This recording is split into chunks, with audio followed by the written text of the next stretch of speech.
Amis du ballon rond, bienvenue pour un choc crucial de Championship. Ce soir, sous les projecteurs, Millwall reçoit Watford pour une confrontation du lundi soir riche en suspense. The Den restera-t-il une forteresse imprenable face aux Hornets, ou Watford parviendra-t-il enfin à prendre son envol à l'extérieur?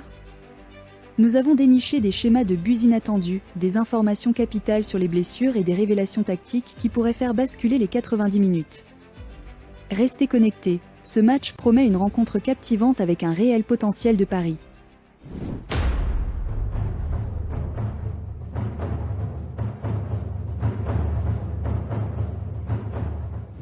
Imaginez la scène, Millwall, probablement en classique 4-4-2, une formation taillée pour les rudes batailles.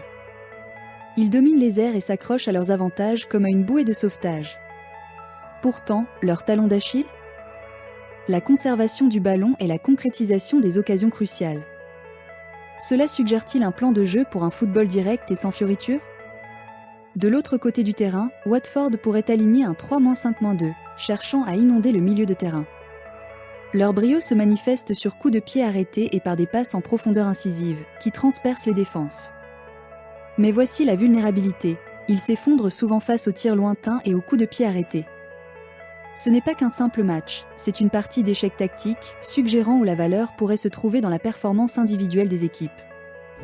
Parlons maintenant du champ de bataille des effectifs, car la disponibilité des joueurs dicte souvent le cours d'un match. Millwall fait face à un véritable défi, avec pas moins de 7 joueurs clés absents, dont des rouages essentiels au milieu de terrain et un défenseur inébranlable. Leur banc tiendra-t-il sous une telle pression ? Pourtant, il y a une lueur d'espoir. Ras Bangura Williams, sortant d'une entrée en jeu remarquée, pourrait décrocher une place de titulaire. Pour Watford, les nouvelles sont bien plus encourageantes. Imran Louza, leur maestro du milieu de terrain, fait un retour triomphal de suspension. Sa présence pourrait être un véritable tournant, injectant créativité et maîtrise. Cependant, ils ne sont pas totalement épargnés, manquant encore 3 éléments, notamment Georgi Chagvetadze. Ces absences et retours ne sont pas de simples notes de bas de page, ce sont des facteurs déterminants pour tout pari éclairé. En plongeant dans le classement, nous découvrons 2 équipes désespérées de points. Millwall occupe une 16e place en milieu de tableau, accumulant 7 points en 5 rencontres. Mais voici la préoccupation majeure pour les supporters locaux et les parieurs. À The Den, ils n'ont pas encore remporté la moindre victoire, encaissant un inquiétant total de 5 buts. Contrastons cela avec Watford, qui végète près du bas de tableau, à la 21e place, avec 5 petits points. Ce qui est encore plus alarmant pour les Hornets ? Ils sont toujours à la recherche de leur première victoire à l'extérieur de la saison. Alors que Millwall enregistre environ un but par match, Watford les devance légèrement offensivement. Les 2 défenses, cependant, apparaissent également poreuses. Gardez un œil sur les marchés des cartons, car Millwall a tendance à accumuler plus de cartons, une tendance constante à noter. Le récent tableau de performance de Millwall est pour le moins mitigé, affichant une répartition égale de victoires, nulles et défaites sur leurs 6 dernières sorties. Une tendance constante se dégage ? Ils ont rarement dépassé la barre des 2 buts dans aucune de ces rencontres, suggérant une difficulté à marquer de manière prolifique.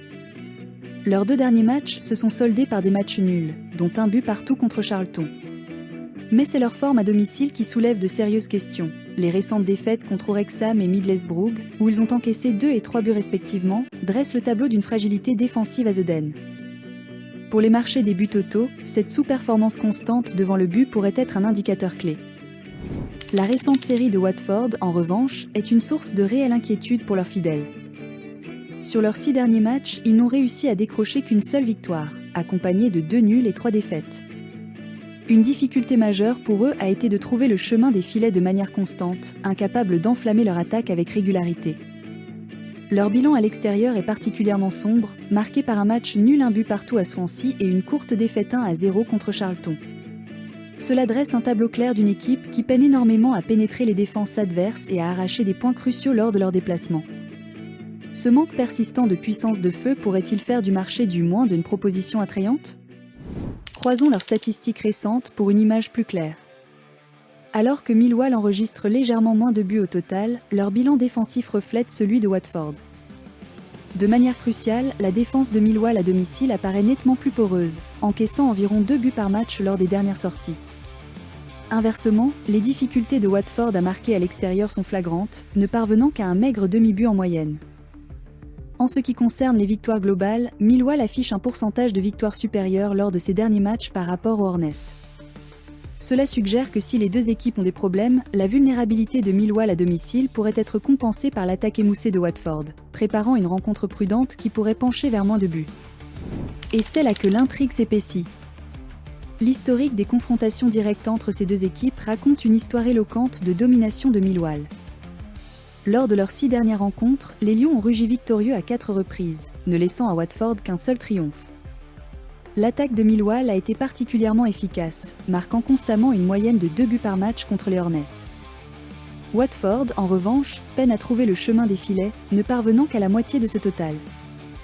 Un schéma intrigant pour les parieurs avertis. Millwall a fréquemment mené au score à la mi-temps lors de ses précédents affrontements. Cette maîtrise historique n'est pas qu'une statistique, elle pourrait constituer un avantage psychologique significatif pour l'équipe à domicile. En approfondissant les spécificités des buts en face à face, la supériorité offensive de Millwall devient encore plus évidente. Ils ont marqué 2 fois plus de buts contre Watford lors des récentes confrontations, un retentissant 12 contre 6 pour Watford. De plus, Millwall s'est montré plus avare défensivement, concédant moins de buts aux Hornets. Mais voici une information cruciale pour ceux qui cherchent une valeur précoce. Millwall affiche un formidable bilan de buts en première mi-temps lorsqu'il reçoit Watford. Cela pourrait signaler un démarrage rapide et une pression précoce de la part des Lions. Watford, à l'inverse, trouve incroyablement difficile de pénétrer la défense de Millwall, tant globalement que surtout lors des 45 premières minutes. Cette tendance historique indique des paris potentiels sur le -2 pour le total de buts de Watford. Considérons maintenant la taille, un élément crucial pour les spécialistes des coups de pied arrêtés et la domination dans la surface de réparation. Les défenseurs et attaquants de Watford possèdent un net avantage de taille sur ceux de Millwall, leur ligne arrière affichant un avantage moyen impressionnant de 53 cm. Cela signale immédiatement Watford comme une formidable menace aérienne dans les scénarios offensifs et défensifs. Le gardien de Millwall, bien que légèrement plus grand, pourrait faire face à un déluge de centres et de longs ballons. La supériorité aérienne de Watford se traduira-t-elle par des buts sur corner et coups francs ? Ce déséquilibre physique constant pourrait être une mine d'or pour ceux qui explorent les paris sur les corners ou les marchés spécifiques des têtes de joueurs. L'âge, souvent un narrateur silencieux, offre ici des aperçus fascinants. Millwall aligne une ligne arrière et un milieu de terrain légèrement plus expérimenté, avec un âge moyen autour de la mi-vingtaine. Leur force offensive, cependant, est plus jeune, généralement au début de la vingtaine. Watford présente un profil différent, leur défense et leur attaque sont notablement jeunes, avec une moyenne d'environ 23 et 20 ans respectivement. Pourtant, leur milieu de terrain est le moteur d'expérience, avec un âge moyen approchant la trentaine. Ce contraste suggère que Watford s'appuiera fortement sur ses figures centrales expérimentées pour dicter le tempo et contrôler la bataille du milieu de terrain, potentiellement un domaine clé pour les paris en direct sur la possession. En plongeant dans les évaluations des joueurs, nous découvrons des forces et faiblesses positionnelles intrigantes. L'unité défensive de Watford apparaît marginalement plus forte sur le papier que celle de Millwall, suggérant un léger avantage en défense. Cependant, la balance penche en faveur de Millwall en ce qui concerne leur ligne d'attaque, dont les attaquants affichent des évaluations individuelles légèrement supérieures. La différence la plus frappante se situe entre les poteaux. Le gardien de Watford affiche une évaluation significativement plus élevée, de 0,6 de point, pouvant faire une différence cruciale dans les arrêts de tir. Le milieu de terrain de Millwall devance également celui de Watford en évaluation moyenne, préparant le terrain pour une bataille captivante dans le moteur de l'équipe. Ces disparités d'évaluation suggèrent où se dérouleront les duels individuels clés, influençant la performance des joueurs et des moments potentiellement décisifs. Mettons en lumière les potentiels artisans de la différence. Pour Millwall, Jake Cooper se dresse comme un colosse incontesté dans les duels aériens, un atout vital aux deux extrémités du terrain. Luke Kindle et Ras Bangura Williams émergent comme leurs principales menaces de but, chacun ayant trouvé le chemin des filets une fois cette saison. L'étincelle créative vient souvent de Tristan Krama et Mihajlo Ivanovic, qui mènent l'équipe en passes décisives et en titre d'homme du match. Du côté de Watford, Nestori Irankunda et Luka Keromgard sont les plus redoutables buteurs des Hornets, affichant tous 2 buts à leur compteur. Irankunda, avec 2 titres d'homme du match, est clairement leur joueur le plus en vue. Face à Cooper, Matty Pollock est la propre puissance aérienne de Watford. Ses talents individuels pourraient être à suivre sur les marchés des buteurs ou des passeurs. Naviguons maintenant du côté sombre des statistiques des joueurs, qui peuvent offrir des opportunités de paris uniques. Pour Millwall, Tristan Kramer s'est avéré être un aimant à carton, accumulant le plus de cartons jaunes. Billy Mitchell, quant à lui, commet constamment le plus de fautes par match, une tendance qui pourrait offrir à Watford des occasions dangereuses sur coups de pied arrêtés. Du côté de Watford, Hector Kyprianou et Kwadwo mènent les classements disciplinaires en carton jaune, tandis qu'Imran Louza a déjà vu rouge cette saison, soulignant un potentiel de moment tendu. De plus, les fréquents hors-jeu de Lukaku Romgaard pourraient étouffer des attaques prometteuses.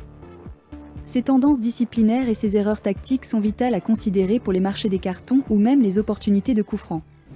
Le timing est primordial, et les schémas de buts saisonniers révèlent des tendances fascinantes. Millwall semble trouver sa zone de prédilection pour marquer dans les dernières lueurs d'un match, avec 2 buts cruciaux arrivant dans les 10 dernières minutes, plus le temps additionnel. Ils sont, cependant, notablement discrets lors des 30 premières minutes, rarement inquiétants au tableau d'affichage en début de match. Inversement, leur fenêtre de vulnérabilité la plus significative se situe juste après la mi-temps, encaissant fréquemment entre la 45e et la 60e minute. Watford affiche une répartition plus équilibrée des buts tout au long du match, mais ils montrent aussi une susceptibilité à concéder des buts peu après la pause. Pour ceux qui visent les marchés du prochain but ou des tranches de 15 minutes, la période immédiatement après la mi-temps pourrait être particulièrement volatile. Enfin, concluons avec ce que les totaux de buts nous disent constamment cette saison. Millwall a vu moins de 2,5 buts dans un solide 60% de ses matchs. De plus, chacun de leurs matchs jusqu'à présent s'est terminé avec moins de 3,5 buts, un schéma remarquable de rencontres à faible score. Watford fait écho à ce sentiment, avec 60% de leurs matchs restant également sous la barre des 2,5 buts. Cette preuve statistique écrasante dresse un tableau clair. Nous nous dirigeons vers une affaire à faible score hautement probable. Pour ceux qui explorent le marché des totaux, placer un pari sur moins de 2,5 minutes but, ou même envisager prudemment moins de 3,5 minutes, semble être une stratégie solide et étayée par les données.